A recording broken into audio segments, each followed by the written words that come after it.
whether you were bullied had negative effects on virtually every aspect of subjective well-being, reducing happiness, reducing life satisfaction, increasing anxiety, increasing depression, and so on.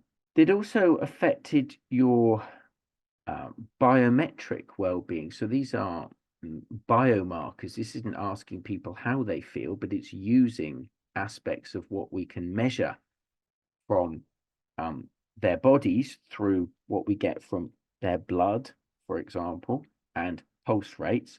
And there again, we find bullying is affecting your biometric well-being in your 40s. We also find that bullying adversely impacts your labour market experiences. It reduces the time you spend in employment and it reduces your wages.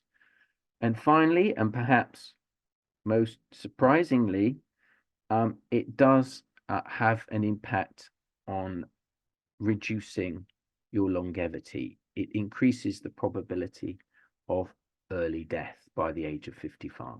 Quite surprising in some ways, not so surprising to people who do research on adverse childhood experiences, because other aspects of adverse childhood experiences, such as neglect by parents, sexual abuse, and so on, these things also have very substantial, persistent effects on a whole range of outcomes in adulthood. But I would argue that the effects on things like life satisfaction when you're in your 50s and 60s is really quite surprising. The reason for that is the literature on subjective well-being finds that exposure to even very extreme circumstances leads to short-term effects on your well-being. For instance, I do research on things like terrorist incidents.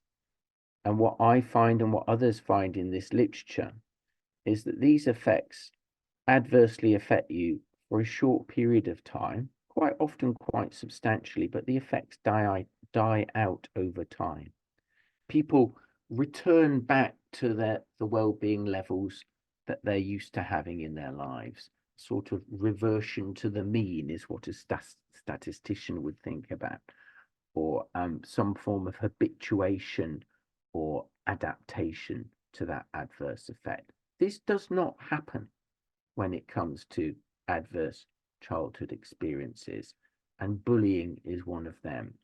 It can mark you for life, and that's what our paper establishes.